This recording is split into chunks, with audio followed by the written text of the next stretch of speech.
You're listening to Free-ish in Higher Ed.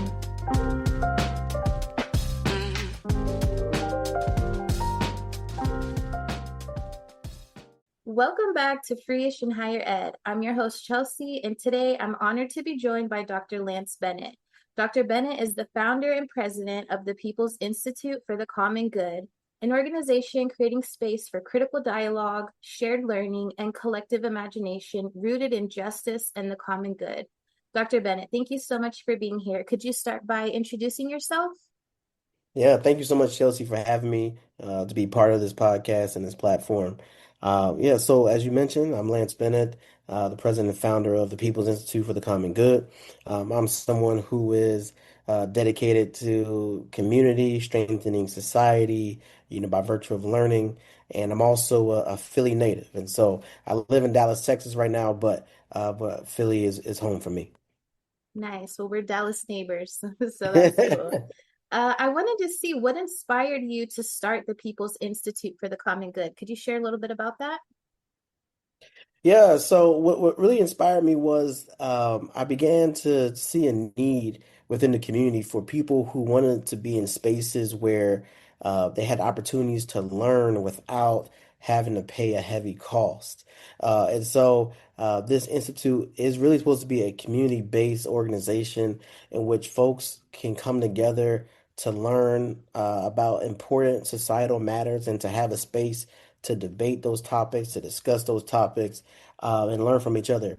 I used to be a higher ed administrator, and during that time, I began to learn a lot about how institutions and organizations play a role in shaping communities.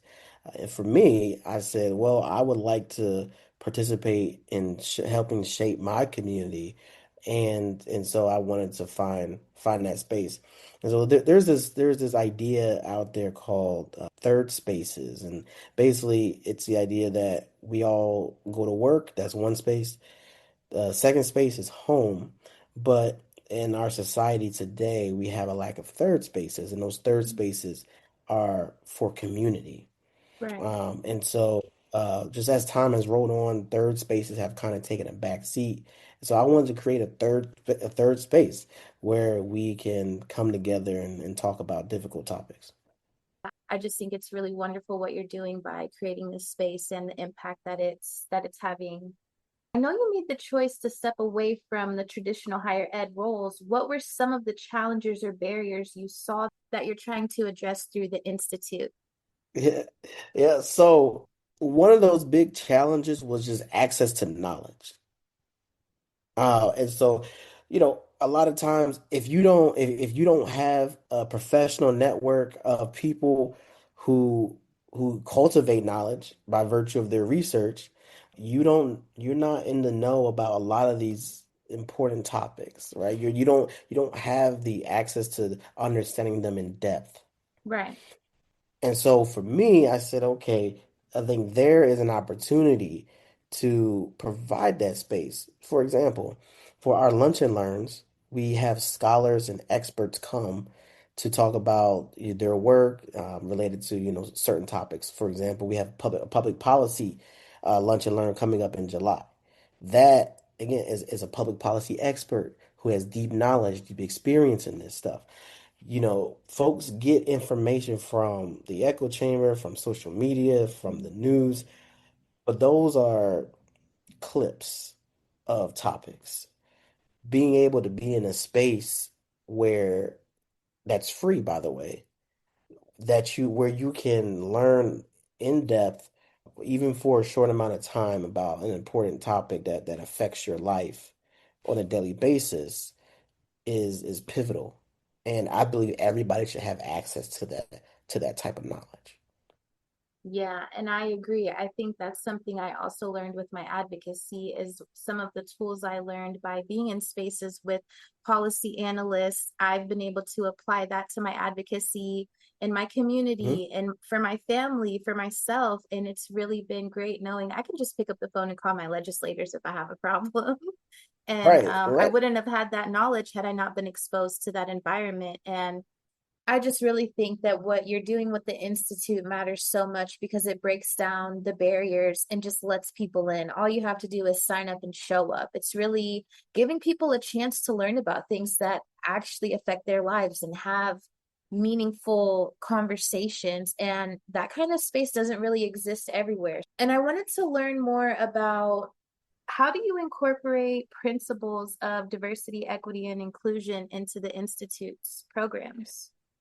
Yeah, so diversity, equity, and inclusion shows up in a multitude of ways. The first way is by the types of books that we select for our book club. So we run a book club called the Better Society Book Club.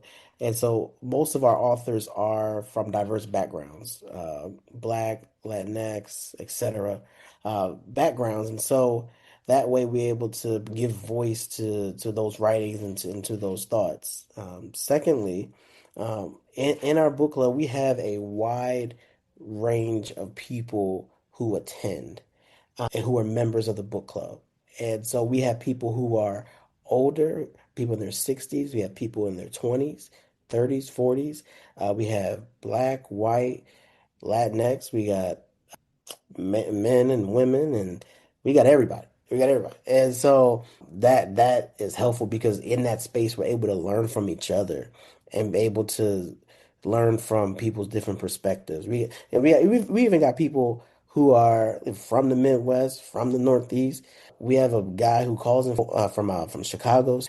We got someone call from DC because it's both virtual and in person, and so it's a Nice. hybrid situation. So we bring people from all across the country to be part of this. We got people from Houston who chime in too, and that's always fun because again you got different perspectives and everything like that. So Yeah, and I think it's so important to have not only the diversity of the books and things that you're bringing to the book club, but also the people and the perspectives. I think that's really important.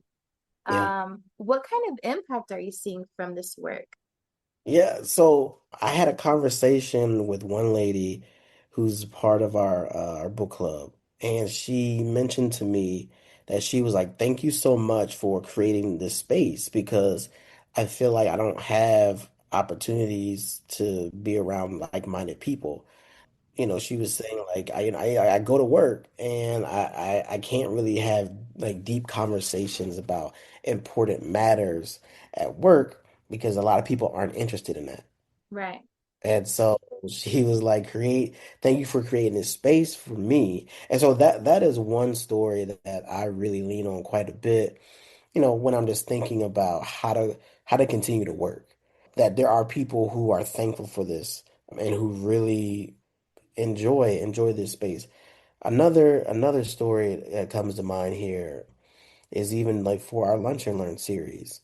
You know, people who again wouldn't have traditional access to scholars and people who are top in their fields of study are able to be in the same space as them, albeit virtual, but able to be in the same space as them to learn from them and to ask questions about their work and about these topics, that is key.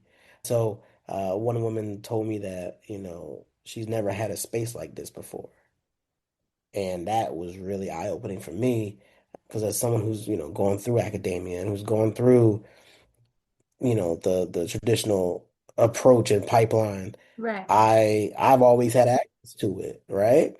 But but to hear that story definitely touched me and yeah. So I definitely am looking forward to continuing this work and hoping to hear more stories like that. Yeah, and I've had a similar experience because before I got into higher ed, I didn't have access to mentors. I didn't know people who were knowledgeable in certain things. And I can see how this institute is going to grant access to people who are not even in higher ed. You can just hop in and Yeah. learn from the wealth of Yeah. knowledge that you're so freely giving away, which I think is just such a beautiful thing. Looking ahead, what are your hopes for expanding these kinds of conversations at colleges and universities and also in the community? Yeah. So I'll tell you one thing that we are building right now. We're building our program series called the Imaginative Futures Forum, and this forum is essentially it's a creative design space in which people who are interested in thinking about the future and thinking about how we can cultivate a better future can be part of these different pop-up experiences that we have. And in that space, we can run through different scenarios of like, imagine it's the year 2050 and X problem has been solved. How did we get there? And so Wow. using that design thinking framework allows us to begin to think about what role that we each of us plays in helping us to address these problems for a better society. So, and the goal for that is to, one, again, pop up in different cities. I would love to start that in 2026 in different cities across Texas. That's probably where we'll start. Dallas, Fort Worth, San Antonio, Austin, places like that to have these pop-ups and for people to come and to then also bring these to different college campuses too. Because college students oftentimes are looking for these types of opportunities and spaces where they can dream and to think. Ironically enough, they're not afforded many of those opportunities, in my opinion. So it provides space for for that population of folks too. And so I hope that we can bring it there as well. Yeah, and I definitely agree. I think it's the irony of being in higher ed and some of the things I've learned, but that is very true in my it's more curriculum. Let's focus on your course. Let's stick with the text. Let's not stray too far from that. So creating a space where students can just dream, to think outside of the book, to think outside of the box, outside of the curriculum. So I think that's critical in being able to be effective change makers, right? And so I Yeah. really love that. Yeah, one of my favorite scholars, she's a professor at Princeton University. Her name is Ruha Benjamin.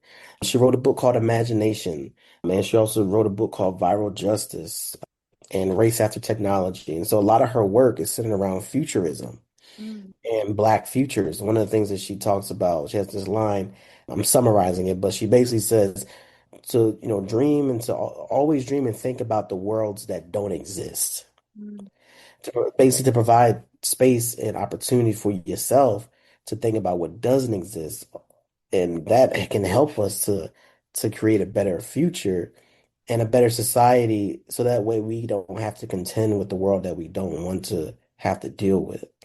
And so I lean on that inspiration quite heavily when I'm doing my work and when I'm thinking through how to expand the institute and our impact. I wanted to ask what advice you would have for students, faculty, or administrators who want to create truly inclusive spaces for dialogue like this, and change amidst, the DEI rollbacks and stuff we're seeing here in Texas.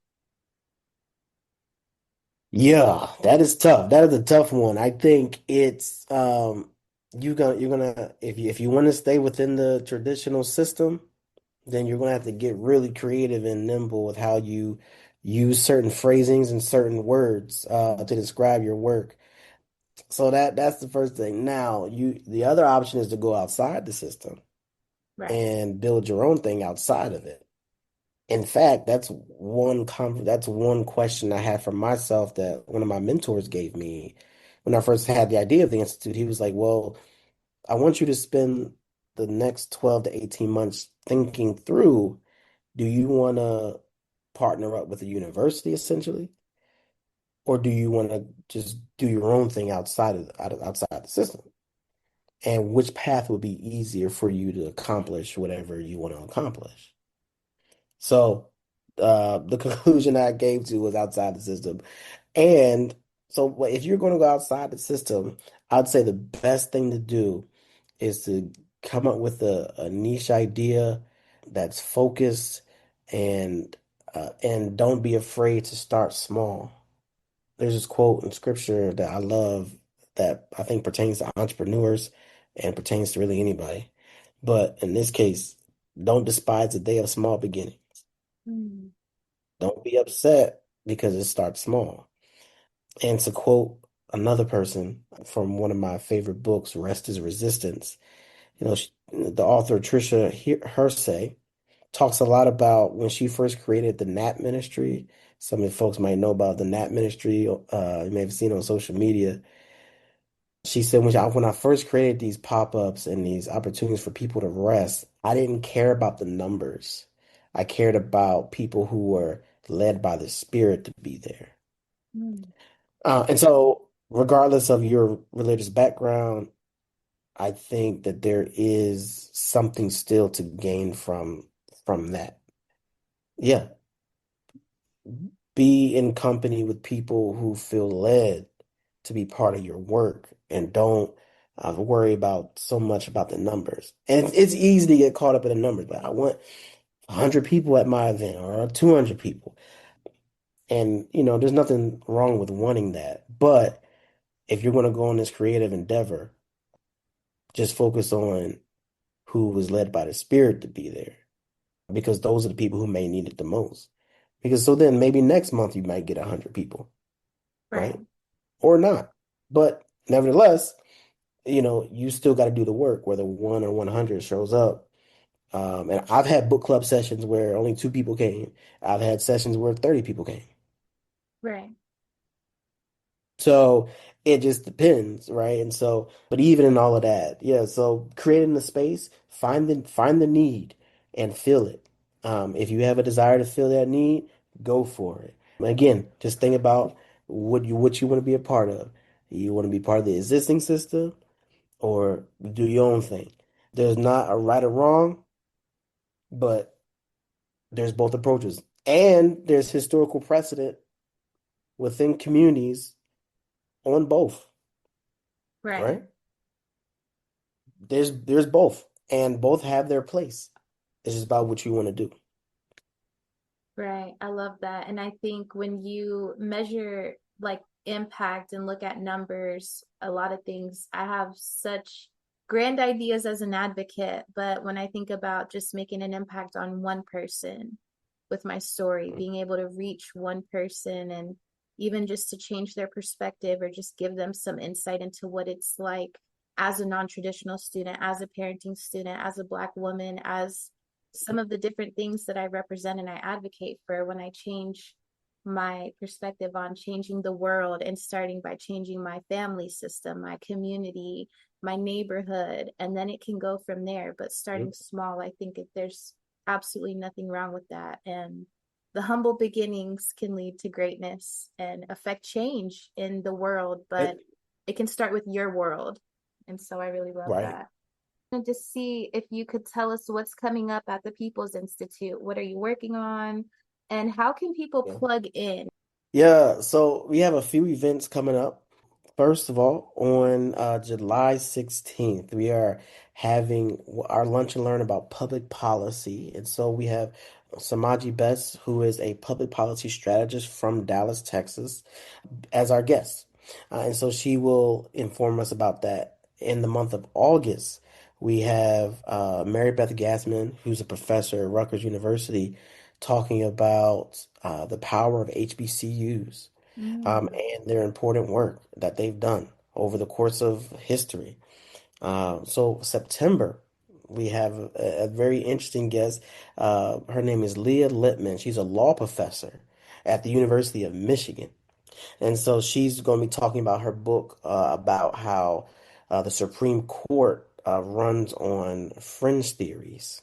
And mm, so it's a very interesting lineup that we have. So those are three main events we have. Of course, we have our book club, the Better Society Book Club, which meets once a month. Right now, we are in our summer series called Rest is Liberation. We are in part two of the three-part series. And so we'll be wrapping that up in August. And then from there, we will start a new series on the importance of adult friendship. Um, and so we'll have that all wrapped up. In terms of staying connected with us, there are multiple ways. One is we have our listserv through our Substack newsletter. So if you want to be on the newsletter, you can go on instituteforcommongood.substack.com. You can find us there. You can find us on Instagram at Institute for Common Good, as well as follow us on LinkedIn as well, at the People's Institute for the Common Good. And so those are all three main ways that we promote our conversations and promote our latest work. Nice. And I'm definitely signed up. I'm looking forward to the next Lunch and Learn. I couldn't sign up fast enough when I got the information. So Yes, yes. I'm definitely looking forward to that. And before we go, I wanted to ask what advice you would have for someone that has an idea or a thought similar to maybe the thought process before you started this institute. What advice would you encourage Mm. them to push through and to actually take that vision or that thought into a reality? Yeah, I think one of the first things to do is to actually just study other people's approaches, right? So you might have a similar idea as somebody else. Just pay attention to what other organizations do, right? What type of programming do they offer? Uh, type of populations do they serve? Paying attention to those things actually can help you fill the gap in the needs in your community, right? And your community can be defined however you want to define it. And so, like for example, like one of my favorite organizations is the Institute for Citizens and Scholars. They do a lot of great work, around democracy, with youth and adults as well. But there's certain things that they don't do that I'm trying to help fill with my institute. Right. Um, so I think there are a lot of different models out there for the work that I'm a part of. But again, I'm trying to fill that niche, and for me, that niche is shared learning in community across the lifespan for the good of humanity. Right. Right. And so that's think about that gap that you're trying to fill before you start doing it. And to that end, I've technically founded the Institute in February of 2024. I didn't launch it until April of 2025. So I pretty much spent a year in ideation thinking through these different pieces. So that way it wouldn't be a rushed product. Now you'll tweak things along the way and you'll move some little pieces here and there. But my philosophy on life and and when it comes to business and creative endeavors and entrepreneurship is little maintenance is always better than big maintenance. And Mm. so, just like when you take that car to the shop, if you Okay. look, if you could walk away with just getting an oil change, as opposed to having to get a tire rotation, a transmission, and a bunch of other stuff, that's a good day. And Right. so, like, that's my philosophy on it all. If we can do little maintenance as opposed to big maintenance, that's good. And so, that give yourself time to allow that to actually happen. Dr. Bennett, thank you so much for being here. It's truly been a pleasure. I think that the time and the patience that you invested in that year really shows in the space that you've created. For anyone listening, all the links are in the episode description.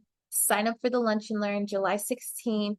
And don't be afraid to get involved. If you've got a dream or a vision, just take your time with it. But don't be scared to try. We need more people like Dr. Bennett who are willing to build something different and create spaces that cultivate learning and imagination and a better future. Thanks so much for listening. I'll catch you in the next one.